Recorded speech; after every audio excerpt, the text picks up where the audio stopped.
Hello dear students, today we will study the first chapter of 7th class history, tracing changes through 1000 years। इस chapter में हम पढ़ेंगे कि 1000 years के बीच में क्या क्या चेंजेस आए। 1750 CE से लेके 1750 CE तक जो चेंजेस आए हम इस चैप्टर में वो चेंजेस पढ़ेंगे। तो सबसे पहले शुरू करते हैं। फर्स्ट आप देखोगे आपकी टेक्स्ट बुक के अंदर जो फर्स्ट मैप है उसमें वो मैप किसने बनाया है? अल इदरीसी ने। और ये जो मैप है ये किसने बनाया? ये मैप बनाया है अल इदरीसी ने। और ये एक अरबिक कार्टोग्राफर हैं जिन्होंने ये वाला मैप बनाया था 1154 CE के अंदर। इस मैप में आप देखोगे जो श्रीलंका है वो काफ़ी बड़ा बना रखा है टेनिस बॉल की तरह, और वहीं हमारा जो साउथ इंडिया है वो काफ़ी छोटा बना रखा है, जो कि रियलिटी में ऐसा बिल्कुल भी नहीं है। तो ये मैप बिल्कुल गलत है, ये बहुत अजीब मैप है, इसमें कुछ समझ में भी नहीं आ रहा। और ये मैप में आप देखोगे कि जो लिखा हुआ है वो फ़ारसी और अरबी भाषा के अंदर नाम लिखे हुए हैं, और ना ही वो चीज़ें इतनी क्लियर हैं, डिटेल में नहीं है। और आपको बता दूं मैं कार्टोग्राफर क्या होता है। Cartographer a person who makes map, एक इंसान जो मैप्स बनाता है उसे हम कार्टोग्राफर बोलते हैं। आपकी टेक्स्ट बुक के अंदर जो सेकंड मैप है वो बनाया गया 1720 CE के अंदर। It was made by a French cartographer by आई इल्स। ये मैप है 1720 CE के अंदर बनाया गया, और आप देखोगे ये मैप काफ़ी अच्छे से बना हुआ है। इसमें हमारे साउथ इंडिया को अच्छे से बताया गया है और श्रीलंका की भी पोजीशन करेक्ट है। और आप ये देखोगे इन दोनों मैप्स के अंदर इतना डिफरेंस कैसे है। इन दोनों मैप्स के अंदर इतना डिफरेंस इसीलिए है क्योंकि 600 ईयर्स के बीच में काफ़ी सारे इवोल्यूशंस हुए और जगह के नामों में भी चेंजेस हुए, और इसी वजह से इन दोनों मैप्स के अंदर बहुत डिफरेंस है। और 1720 वाला मैप है वो थोड़ा डिटेल्ड मैप है। इतने दिनों में थोड़ी चीज़ें एक्सप्लोर ज़्यादा करी गई, इसलिए मैप ज़्यादा डिटेल्ड है। फिर उसके बाद हम पढ़ेंगे new and old terminologies. Historical records exist in a variety of languages which have a considerable change over the years.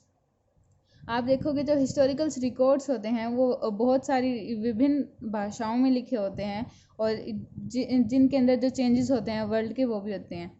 For instance medieval Persian is different from modern Persian. मतलब जो medieval time की period की जो भाषाएं थी वो आज के टाइम की भाषाओं से अलग है। For example Hindustan term use in 13th century by a chronicle Minhaj i Siraj. जो 13th सेंचुरी में मिनहाज आई सिराज हैं वो हिंदुस्तान टर्म्स किसे बोलते थे? आज के टाइम में हिंदुस्तान को हम क्या बोलते हैं? इंडिया।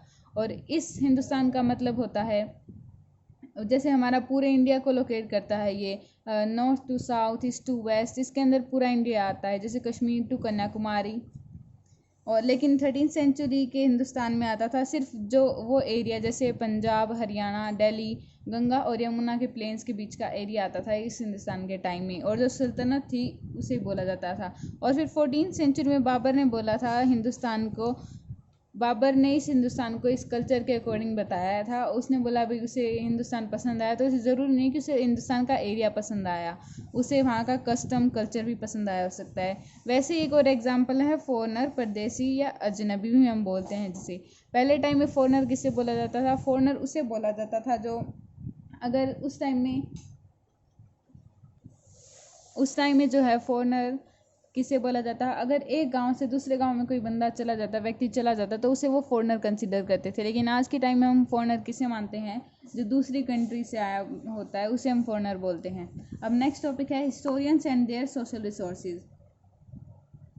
सोर्सेज। तो हिस्ट्री को हम कैसे पता किया? 14th सेंचुरी को पता करने के लिए हमारे पास अलग सोर्सेज थे, और 17th सेंचुरी को पता करने के लिए हमारे वहीं अलग सोर्सेज थे। Sources of the study past, मतलब पास्ट की स्टडी करने के लिए हम कौन से सोर्सेज होते हैं?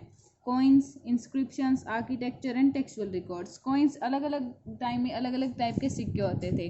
पहले जैसे गोल्ड के, सिल्वर के कॉइन्स होते थे, फिर उसके बाद अब आज के टाइम में जैसे आपने देखा अलग कॉइन्स है। उसके बाद हम पढ़ते हैं manuscripts, hand written copies of a book. पहले के टाइम में जैसे प्रिंट मशीन्स नहीं होती थी तब हाथों से ही बुक्स लिखी जाती थी, और इन बुक्स का क्या होता था, काफ़ी सारी कॉपीज़ बनाई जाती थी, और उन्हें क्या बोलते थे? Scribes. Copies of a manuscripts with small changes. अब एक ही बुक को बार बार कॉपी करके कोई बंदा लिखेगा तो उसके अंदर चेंजेस तो आ ही जाएंगे। अब किसी को किसी की हैंडराइटिंग समझ नहीं आए तो उसे चेंज करके अपने हिसाब से लिख देगा। और वहीं एक टाइम पीरियड के अंदर मान लो अगर ईयर्स के बीच में कितने चेंजेस आ जाएंगे। एक बुक को लिखने को अगर मान लो उन्हें 1 साल लगता है तो 1 साल के अंदर 2-3 चेंजेस तो आ ही जाएंगे, क्योंकि सारी चीज़ें उन्हें समझ नहीं आएगी। नेक्स्ट टॉपिक है archives, a place where documents and manuscript are stored. ये वो जगह होती थी जहाँ पे मेन मैन्युस्क्रिप्ट्स और डॉक्यूमेंट्स स्टोर किए जाते थे। किस टाइप के डॉक्यूमेंट, जुडिशियल डॉक्यूमेंट्स और या फिर कोई नया प्लान लागू किया गया, उन सब चीज़ों के डॉक्यूमेंट्स वहाँ रखे जाते थे। जियाउद्दीन बरानी, ये एक क्रॉनिकल थे जिन्होंने अपनी खुद की क्रॉनिकल लिखी थी 1356 में, लेकिन उन्होंने देखा 2 साल बाद उन्होंने अपनी क्रॉनिकल आर्चीव्स में रख दी और फिर उन्होंने अपने खुद की क्रॉनिकल को दोबारा बनाया, लेकिन उसमें देखा उन्होंने कि भाई जो उन्होंने पहले क्रॉनिकल बनाई थी उस क्रॉनिकल में और सेकंड क्रॉनिकल में काफ़ी डिफरेंस था। इतने में 1-2 चीज़ें वो भूल भी गए और चेंजेस भी हो गए, और इसी वजह से अब आज के टाइम में आपने देखा प्रिंट मशीन्स बनी हैं तो अच्छे से हो रहा है। और पहले मैंने स्क्रिप्ट होती थी वो सिर्फ रिच पीपल के पास होती थी, क्योंकि उस टाइम जो पेपर था वो बहुत ज़्यादा एक्सपेंसिव होता था, लेकिन आज के टाइम में सब हर कोई अफोर्ड कर सकता है नोटबुक्स और बुक्स वगैरह। नेक्स्ट टॉपिक है new social and political groups, the study of the 1000 years between 1700 and 1750 in which a large scale developments took place। 1000 years की इसके अंदर जो गैप हो गया, इसके अंदर काफ़ी सारे डिफरेंट टाइप के चेंजेस आए, डेवलपमेंट्स भी आई।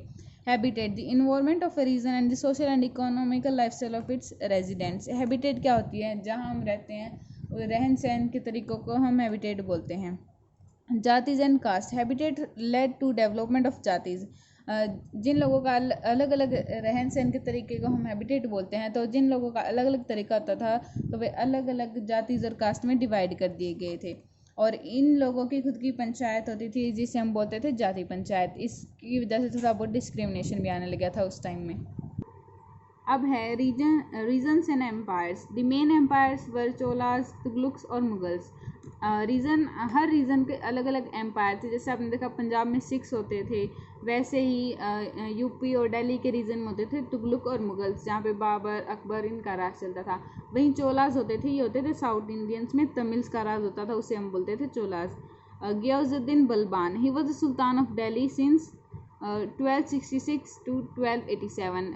गियाजुद्दीन बलबान था, वो दिल्ली का शासक था 1266 से लेके 1287 तक। Bhakti wave, the idea of bhakti was of a loving personal deity that devotees could reach without the aid of priest. Bhakti wave वो थी जिसके अंदर पीस की और आपस में लोगों के प्यार से रहने की, भाईचारे की भावना को बढ़ाया गया था, और ये जो चीज़ थी बिना पादरियों और पंडितों के फैलाई जा रही थी, इससे पीस ताकि फैले, ये सब इसलिए हुआ। तो अब नेक्स्ट वीडियो में आप नेक्स्ट चैप्टर करेंगे। Thank you.